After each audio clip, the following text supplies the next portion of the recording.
Kung sina House Deputy Speaker La Union 1st District Representative Paulo Ortega at House Assistant Majority Leader at Lanao del Sur 1st District Representative Sia Alonto Adjong ang tatanungin, hindi na dapat pansinin ang mga aligasyon ng mga sinasabing dating tauhan ng Philippine Marine Corps. Kaugnay ito ng umano'y paghahatid ng limpak-limpak na halaga ng salapi sa matataas na opisyal ng gobyerno. Kabilang sina Congressman Ortega at Adjong sa idinadawit sa issue.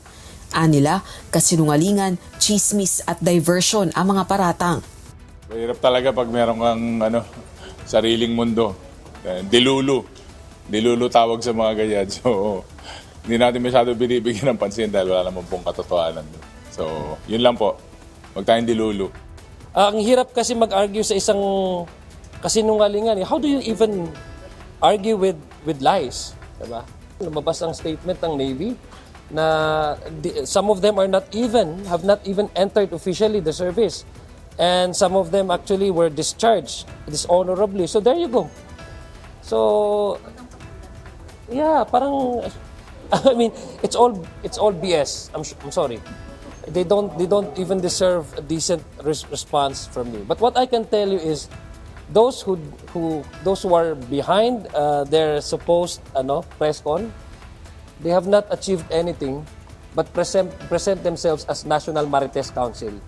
Ayon naman sa mga dating makabayan lawmaker na sina Franz Castro, Arlene Brosas at Raul Manuel, malinaw ang track record ng makabayan na hindi nagpapayaman sa pwesto. Dagdag pa nito, kahina-hinala ang timing ng paglalabas ng aligasyon na layunin umanong siraan ng lehitimong investigasyon laban sa mga Duterte. Pamumulitika naman ang turing dito ni Manila 6th District Representative Benny Abante at iginiit na bunsod ito ng kanyang panindigan sa ilang issue. Giit naman ni mamayang Liberal Party List Representative Leila de Lima, malaking kalokohan na pinalalabas na isa siya sa mga pinadalhan o tumanggap ng maleta. Malinaw na demolition job anya ito at mariing itinatanggi ang aligasyon.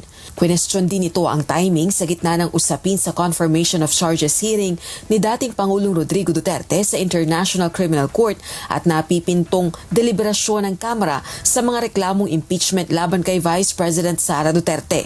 Dagdag pa nito, maituturing itong squid tactics para ma-distract sa anyay tunay na issue, ang pagpapanagot sa mga Duterte. Rosa Licoz, UNTV News and Rescue. Diyos ang aming sandigan, serbisyo publiko ang aming pinahahalagahan.